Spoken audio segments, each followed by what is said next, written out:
Huellas del maestro. Hoy el sermón se llama ¿con qué autoridad haces esto? Así se llama el sermón. Así se llama, y van a entender por qué el título. También tengo otra buena noticia para los que no saben. Hoy se bautiza Juliet, está por ahí.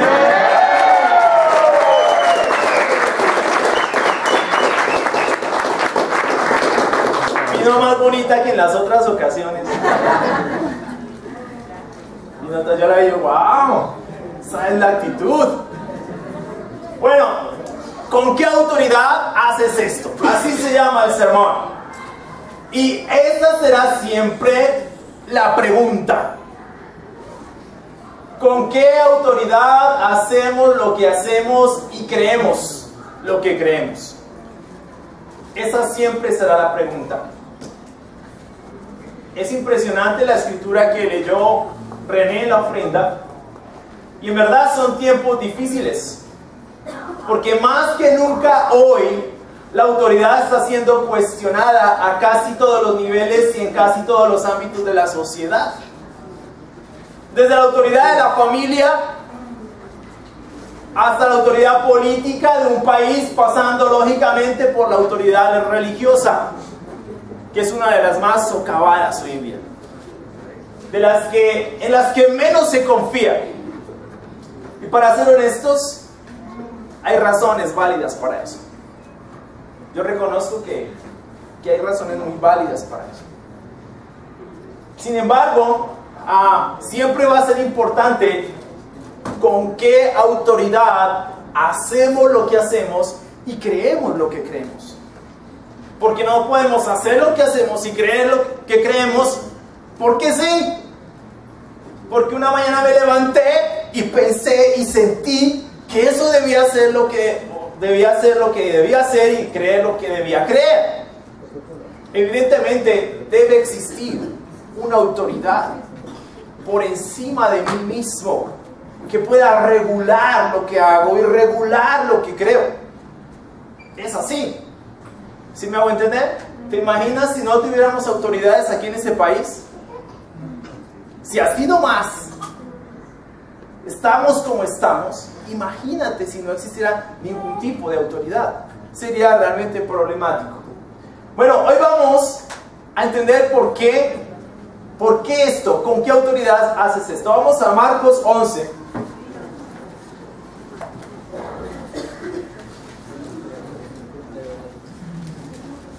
Marcos 11, 27. Julián, preste atención al sermón. Marcos 11, 27 al 33. Tiene ganas de un niño. ¿Sí? ¿Pueden salir? Marcos 11, 27. Vamos a leer. Dice: llegaron de nuevo a Jerusalén. Y mientras Jesús andaba por el templo, se le acercaron los jefes de los sacerdotes, los maestros de la ley y los ancianos. Versículo 28. ¿Con qué autoridad haces esto? Lo interrogaron. ¿Quién te dio autoridad para actuar así? ¿Sí saben por qué esa pregunta? ¿Recuerdan? ¿Se imaginan por qué viene esa pregunta? ¿Pueden de pronto pensar por qué? Juliet, es una pinadilla. No, porque en la parte anterior habla de cuando el mal dijo limpiera. ¿Y qué más? Cuando limpió el templo, ¿se acuerdan? Cuando... ¿Con qué autoridad haces esto? ¿Quién te dio la autoridad? Es la pregunta que le hacen a Jesús para actuar así.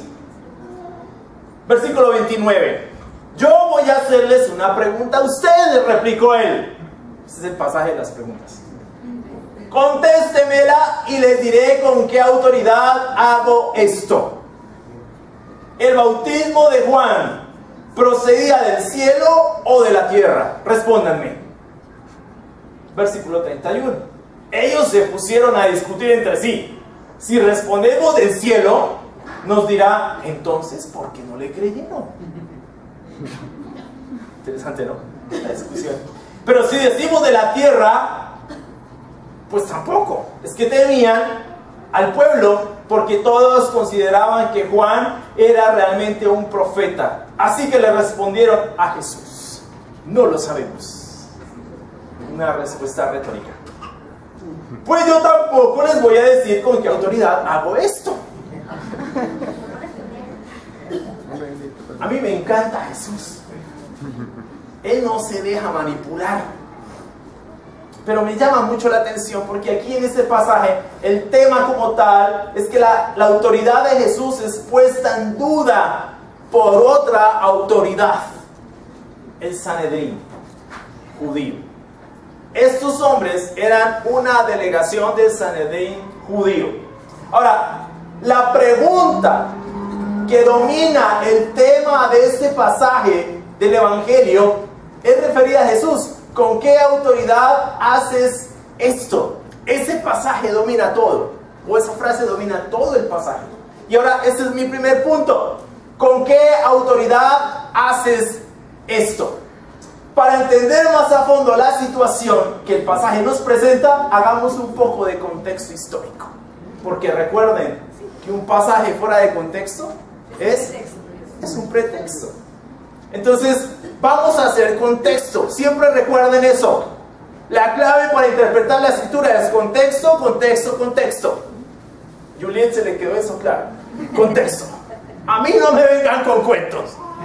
A mí me interpretan las escrituras en su contexto. Y lo puse en el Facebook. Interesante. De eso se trata. Contexto. Entonces vamos al contexto histórico. Porque este pasaje es netamente histórico. Fue un hecho histórico. Entonces, encontré varios comentarios, básicamente históricos, respecto al tema. Barclay observa en el recinto del templo, y eso es muy importante entenderlo, porque a veces nos imaginamos el templo San Diego.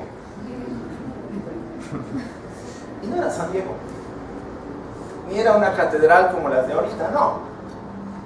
En el recinto del templo había dos claustros famosos, uno hacia el este y otro al lado sur del atrio de los gentiles. El del este se llamaba el Pórtico de Salomón. Era una arcada impresionante hecha de columnas corintias de 10 metros de altura. Era un arco grandísimo. El del sur era todavía más espléndido, se llamaba el Claustro Real. Estaba formado por 4 hileras de columnas de mármol blanco. Era hermoso eso. Cada una de las cuales tenía 2 metros de diámetro y 8 metros de altura. Había 162 columnas.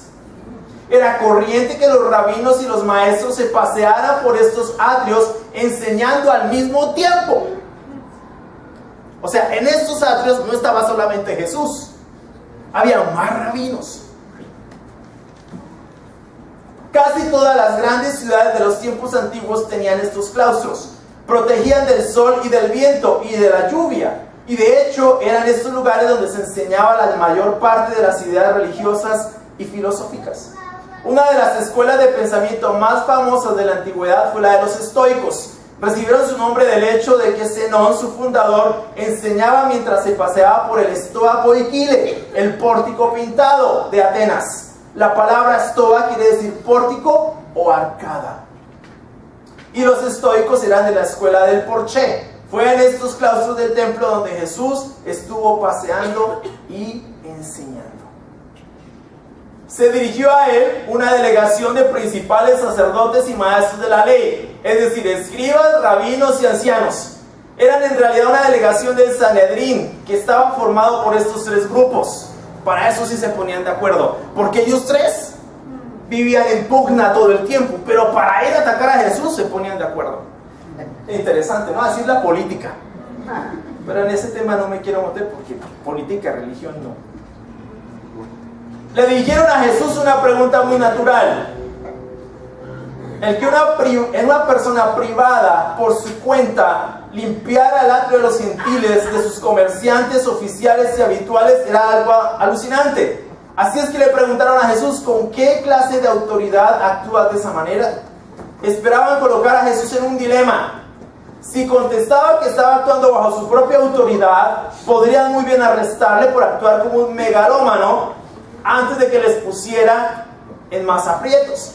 Si decía que estaba actuando bajo la autoridad de Dios, podrían muy bien arrestarle por un obvio delito de blasfemia sobre la base de que Dios nunca le daría a ninguna persona autoridad para crear un disturbio en los atrios de su propia casa. Jesús vio con toda claridad el dilema en que trataban de envolverle y su respuesta los colocó a ellos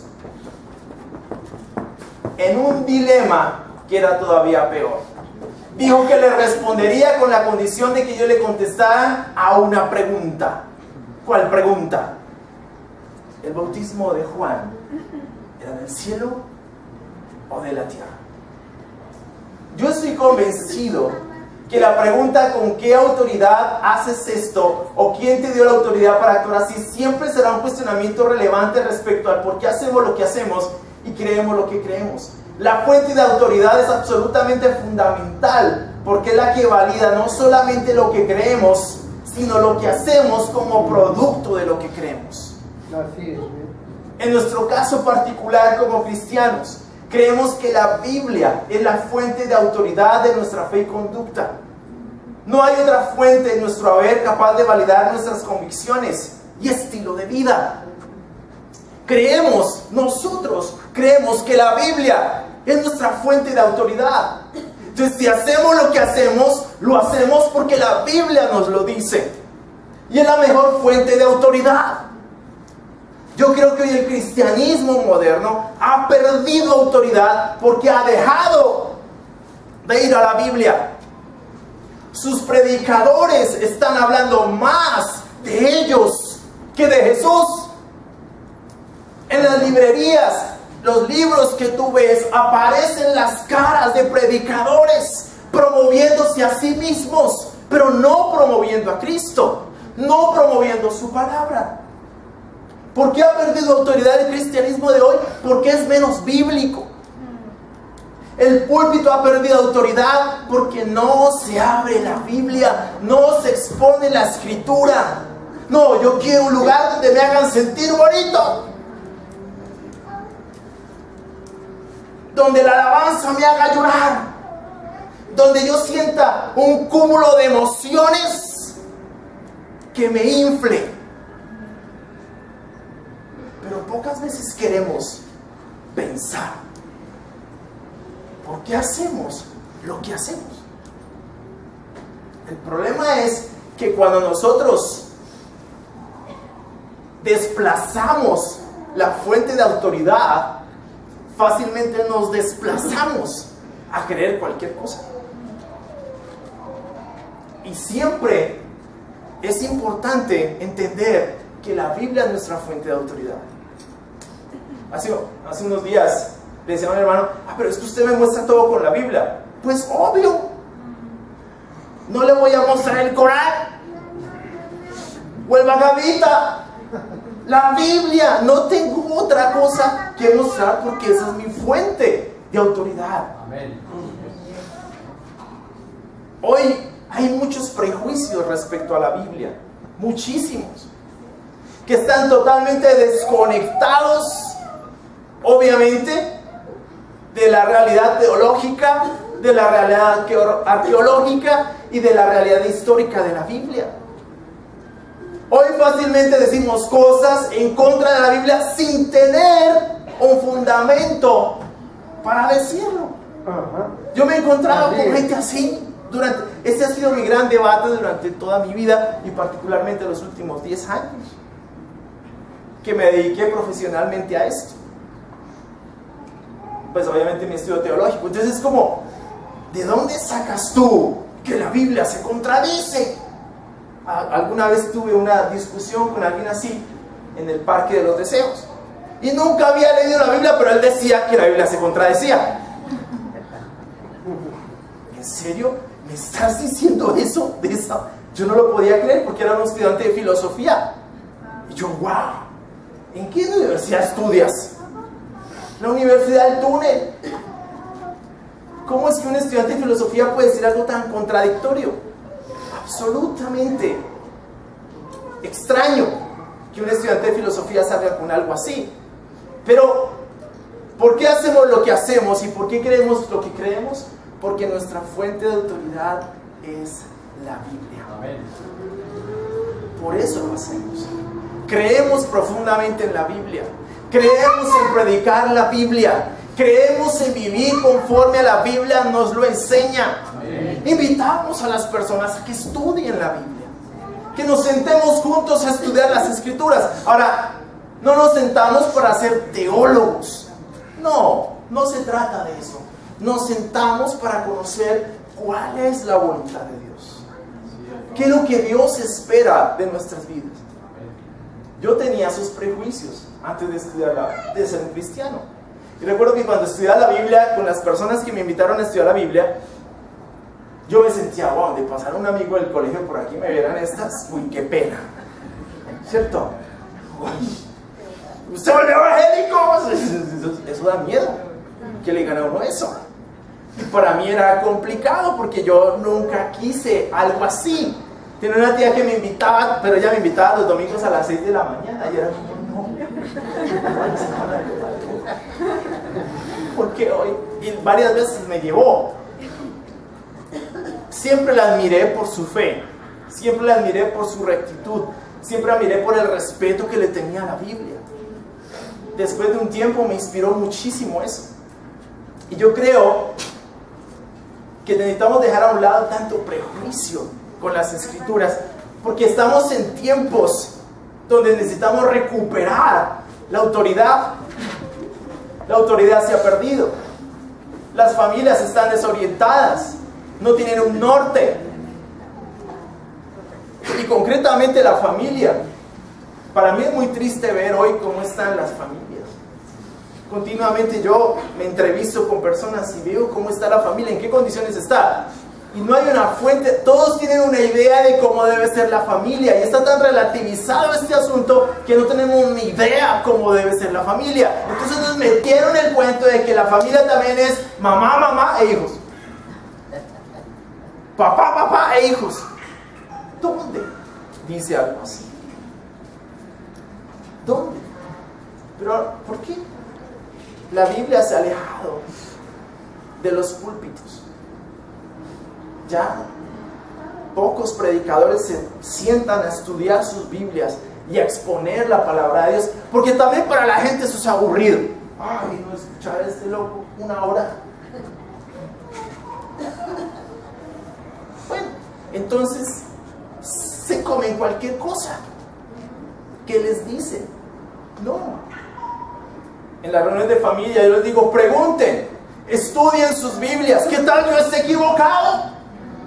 Y ustedes sí, vamos, enséñanos. Digo, hay que tener un espíritu crítico en eso.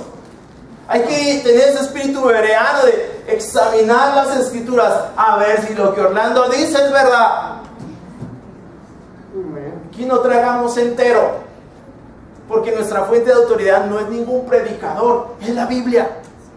Y la Biblia se tiene que exponer de la manera que la Biblia pide que se exponga con claridad. Entonces esa fue la pregunta con la que llegaron a Jesús. ¿Con qué autoridad haces esto? Esa siempre será una pregunta para nosotros. Nuestra respuesta como cristianos al día de hoy, nuestra autoridad es la Biblia. Creemos lo que creemos porque la Biblia nos lo dice. Y es un libro muy serio. No es un libro... O sea, lo han hecho ver de una manera equivocada, realmente. Pero es un libro muy serio. Amén. Es un libro muy profundo. Es la revelación de Dios. Eso es lo que nosotros creemos. Y ojalá nos permita sentarnos contigo y estudiarla juntos, para que te des cuenta de qué se trata. Ahora, Jesús, cuando le llegan con esa pregunta, dice, bueno, yo les voy a hacer otra pregunta. Nuevamente, es importante el contexto histórico aquí. ¿Por qué Jesús apela a Juan el Bautista? Porque dice, bueno, ¿de quién es el bautismo de Juan? ¿De dónde viene? ¿Del cielo o de la tierra? Entonces, ¿por qué apela Jesús a Juan? Comentario Mundo Hispano observa. lo siguiente: ¿en qué aprieto se encontraban estas personas? Si contestaban que la obra de Juan era divina, se verían obligados a aceptar que Jesús era el Mesías, pues Juan así lo había señalado. ¿Sabes cuál es el problema? Que Juan había dicho que Jesús era el Mesías. Él era el precursor del Mesías. Él lo había predicado. Miren, Él es el Cordero de Dios. ¿Recuerdan que una de los seguidores de Juan el Bautista se unieron con los fariseos para ir a hacer una pregunta a Jesús? Jesús, los fariseos y nosotros ayunamos, ¿por qué tus discípulos no ayunan? Se unieron para eso, ¿verdad? Entonces, es interesante que Jesús apele a esa fuente. ¿Por qué? Porque su precursor fue Juan el Bautista. Y Juan el Bautista era considerado un profeta muy respetado. Muy respetable, de mucha autoridad. No era cualquier tipo por ahí que se había levantado a predicar cosas raras. No, aún Herodes lo respetaba mucho. Solo que no tuvo el valor de respetar su vida. Pero era un hombre que le temía, porque era un hombre profundo, era un hombre serio, era un hombre que predicaba un mensaje muy recto. Entonces Jesús apela a esa fuente.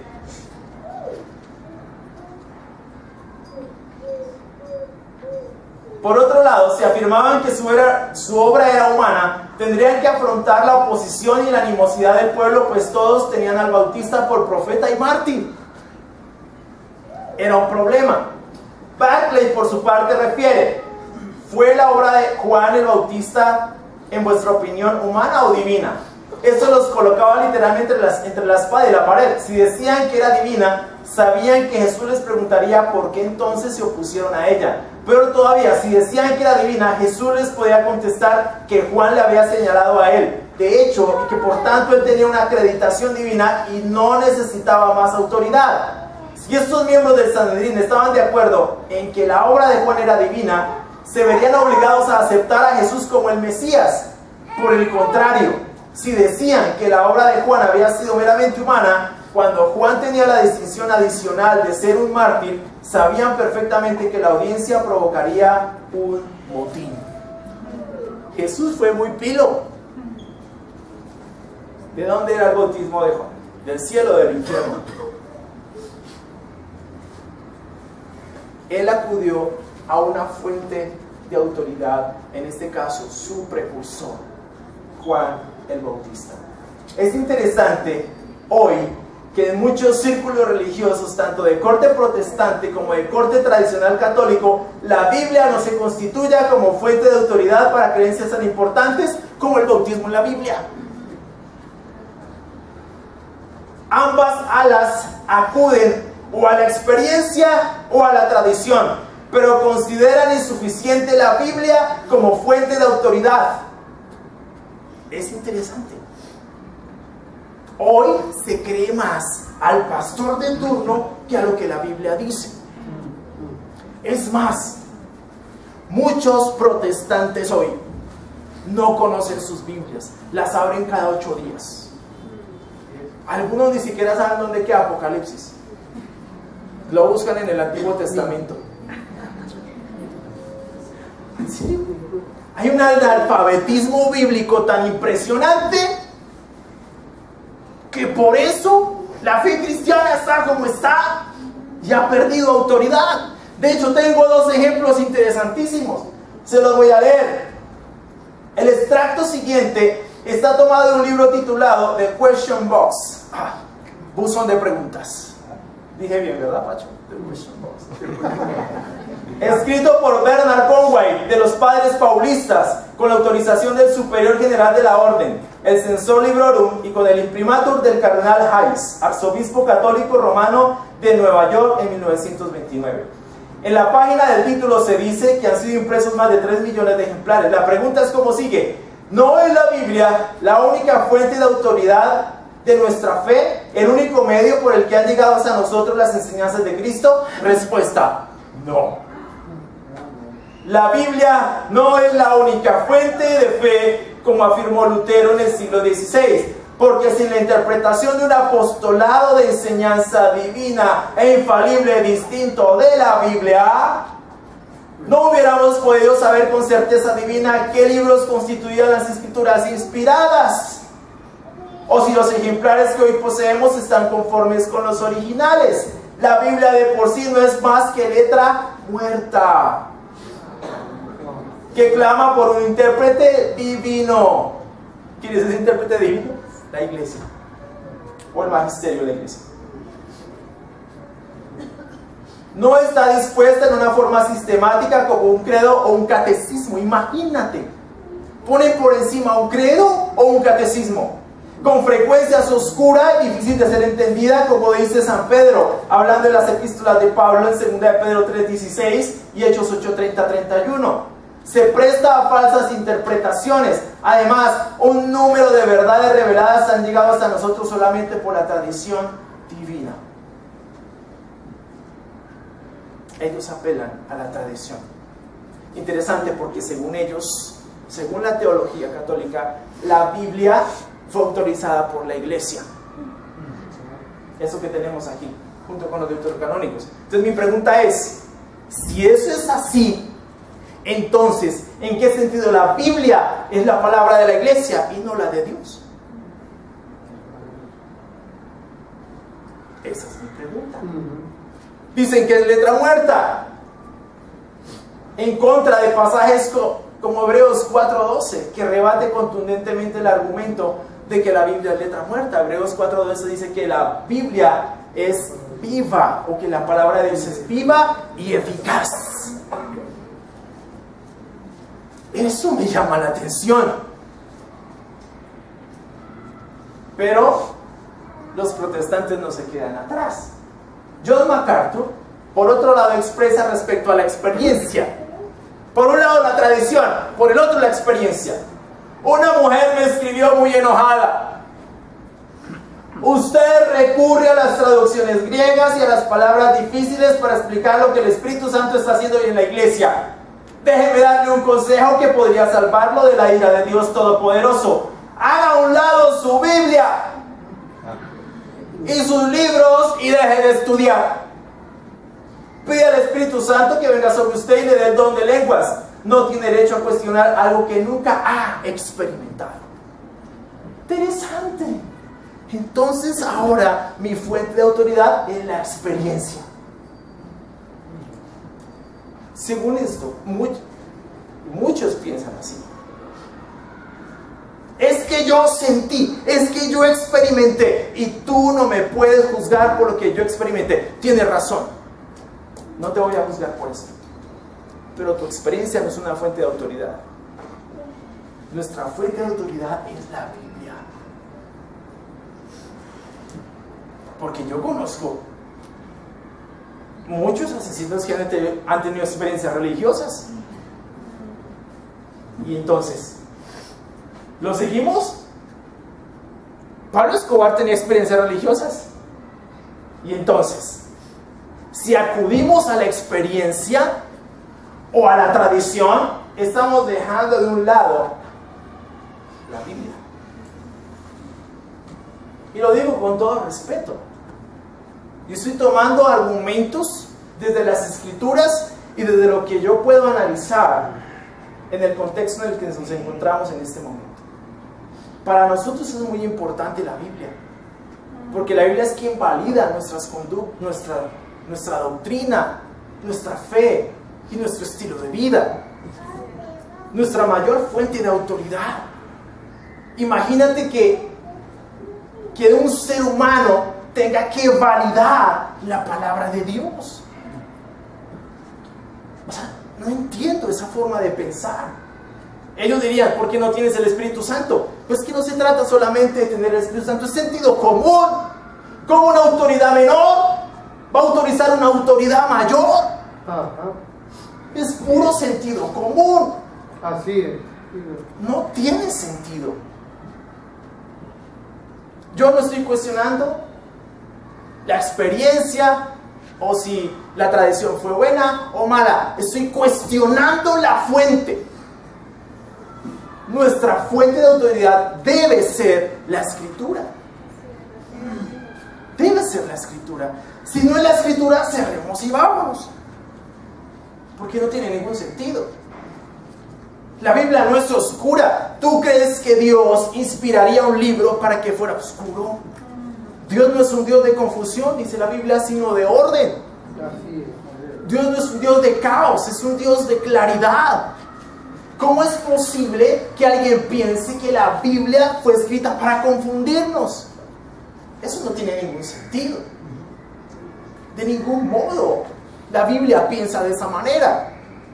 Segunda de Timoteo 3, vamos allá, 3:15.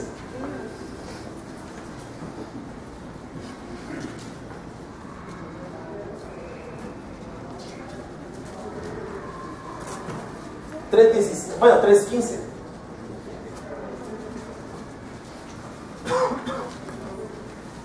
Dice: desde tu niñez conoces las sagradas escrituras que pueden darte la sabiduría necesaria para la salvación mediante la fe en Cristo Jesús. Toda la escritura es inspirada por Dios y útil para enseñar, para reprender, para corregir y para instruir en la justicia, a fin de que el siervo de Dios esté enteramente capacitado para toda buena obra. ¿Qué oscuro tiene eso? No, es oscuro porque queremos que sea oscuro, no porque no es claro. Hay pasajes tan claros como: ama a tu esposa como a ti mismo. ¿Qué de oscuro tiene eso? Esposas, respeten a sus esposos como la iglesia lo hace con Cristo. ¿Qué de oscuro tiene eso? Ama a tu enemigo. Uy, ese sí se puso oscuro. Vamos. ¿Cierto? Ese está oscuro. Eso no es muy claro lo que quiere decir ahí. Que ames a tu enemigo y que ores por él. Pon la otra mejilla. Uy, no, ese se puso negro.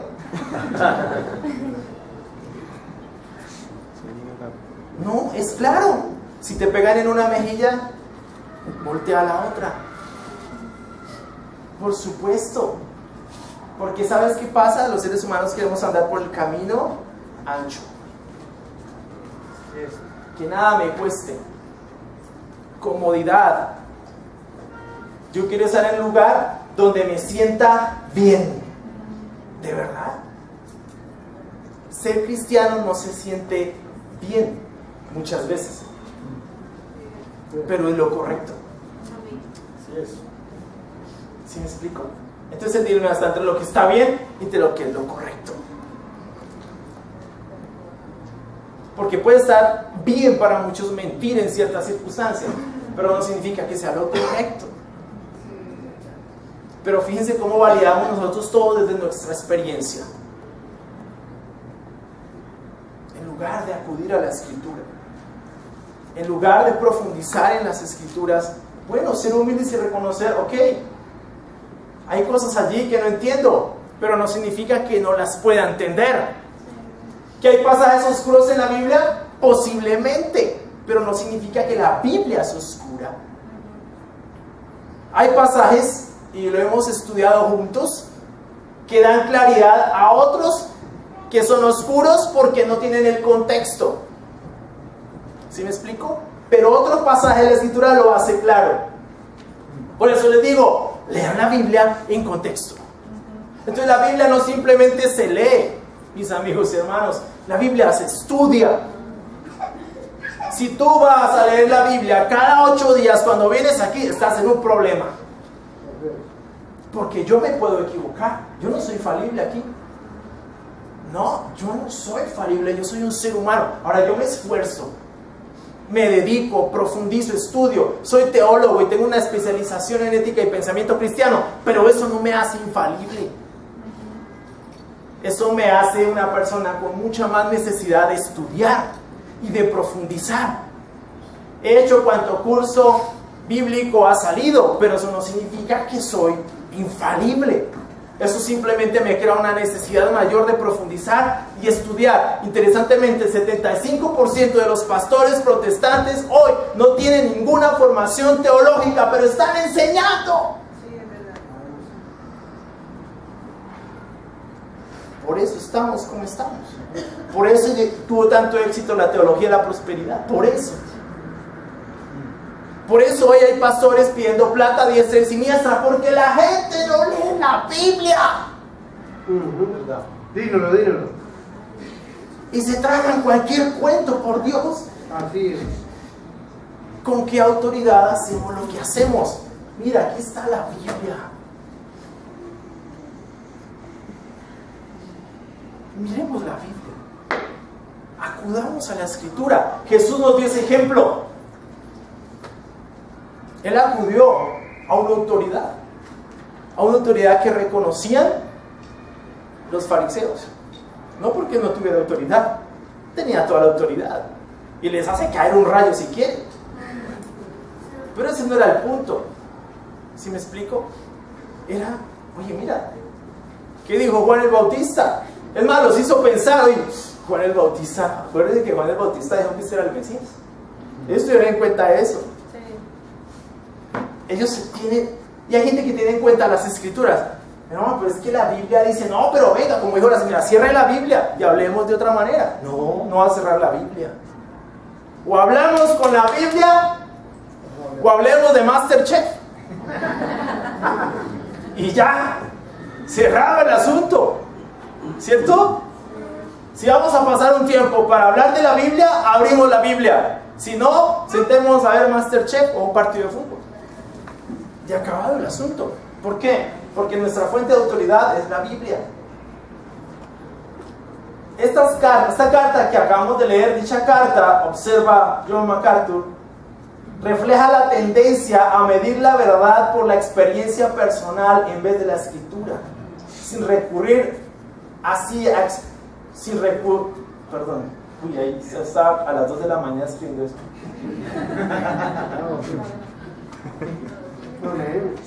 Sea o no la experiencia válida, sincera o no tenemos que recurrir a la experiencia, tenemos que recurrir a la Biblia. Es más, yo nunca he tenido una experiencia de esas. Es decir, no se me apareció un ángel ni nada de esas cosas, pero soy un cristiano. De hecho, Pablo dijo, si se les aparece un ángel, pilas, porque de pronto cambia las cosas. Y si viene a un ángel del cielo, viene y les dice un evangelio diferente, caiga bajo maldición. Pablo, sí, no era. La Biblia no llega aquí, llega aquí. Tenemos que usar más nuestra mente que nuestro estómago. Pensar, cuestionar, preguntar. Mira, yo pensé que había descansado con Azucena, pero llegó Juliet.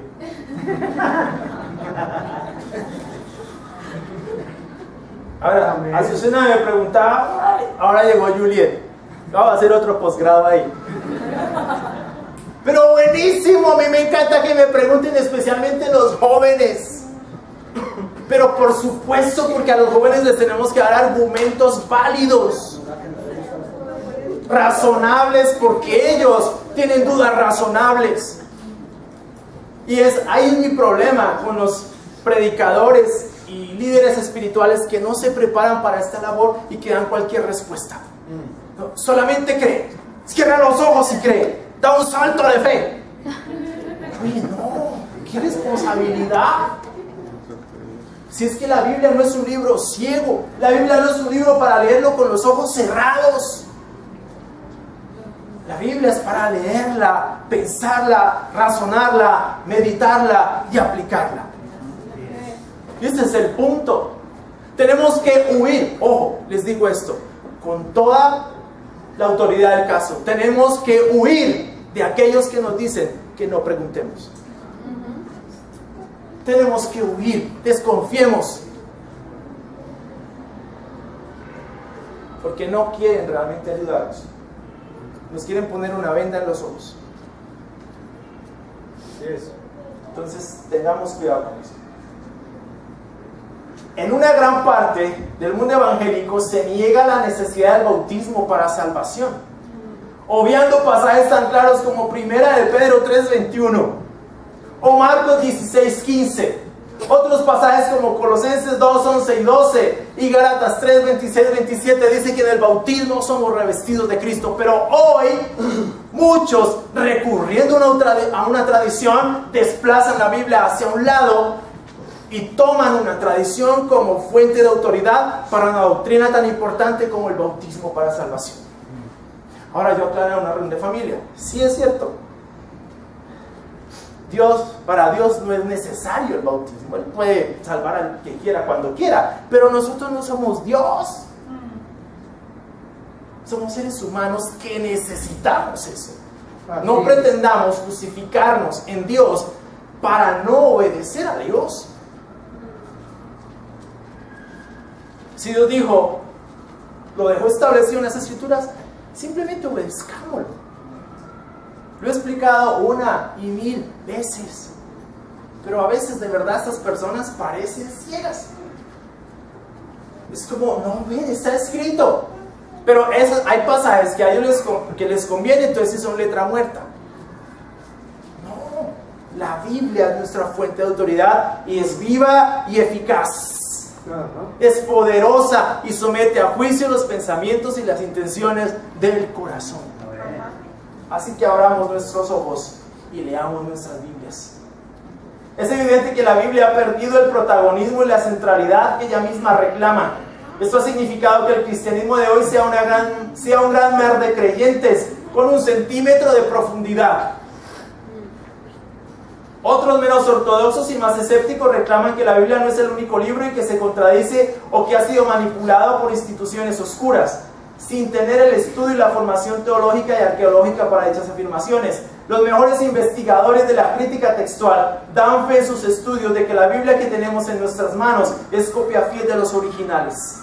Es la palabra de Dios y lo es. No queda otro camino que hacer de ella nuestra regla de fe y conducta. La Biblia reclama nuestra completa obediencia a Dios, quien se autorrevela en sus páginas. Así es, ¿eh? Y yo me puedo sentar con el que quiera. Y nos sentamos y estudiamos crítica textual una semana si quieren. Y les puedo demostrar que la Biblia no ha sido manipulada. Muéstrame de dónde sacas tus prejuicios, yo te muestro de dónde saco mis convicciones. Eso es un desafío que le he puesto a muchas personas. ¿Por qué? Porque definitivamente tenemos que recuperar la autoridad de la Biblia en nuestra sociedad, en nuestras vidas y en nuestras familias. Porque si no lo hacemos, si seguimos como vamos en caída libre hacia un abismo. Nuestra sociedad está desintegrada completamente, relativizada. La posmodernidad es una cosa que nadie conoce, pero que todo el mundo vive. Lo vivimos, pero nadie sabe que estamos en eso. Es la era del consumismo, del hedonismo, de la búsqueda del placer, más amigos del placer que de Dios, y del nihilismo, de las verdades relativas, que no hay verdad absoluta, nadie tiene la verdad, cada uno tiene una versión de la verdad. La verdad está concentrada en comunidades específicas, pero no hay una verdad universal. ¿En serio? ¿Podemos pensar de esa manera? No tiene sentido. La respuesta de Jesús en el versículo 33, pues yo tampoco les voy a decir con qué autoridad hago esto. Esta es la respuesta final de Jesús. Al no responder ellos a su pregunta, Jesús por su parte no estaba obligado a contestarles. Podemos aprender de esto que Dios no da nueva evidencia al que rechaza la que ya tiene. No nos enseña nuevas verdades si hemos rechazado la verdad que Él ya ha revelado. Este principio básico está expresado en Juan 7, 17. Puesto que los líderes judíos no habían aceptado la enseñanza de Juan, no tenía por qué decirles más. Si hubiesen obedecido el mensaje de Juan, se habrían sometido gozosamente a la autoridad de Cristo, porque Juan había venido para presentar al Mesías a la nación. Es interesante que hoy hay muchos por ahí diciendo que tienen una nueva revelación, que te hablan al oído y que te dicen cosas bonitas al oído, pero ni siquiera han leído la Biblia. Así es. No han podido con esto y ya supuestamente tienen una nueva revelación. Es una cuestión de locos. Tengamos cuidado. Si hay algo que no son capaces de demostrarte usando la escritura, simplemente no lo creas. ¿Por qué? Porque la Biblia es nuestra única regla de fe y conducta. Es evidente que la fuente de autoridad de donde surge lo que creemos siempre será fundamental para un cristianismo sólido y maduro conforme a la estatura de Cristo. La Biblia es la palabra de Dios. Nos fue dada para conocer, amar y obedecer a Dios. Creemos lo que creemos y hacemos lo que hacemos porque la Biblia nos pide que lo creamos y lo hagamos. Muchas gracias, mi hermano.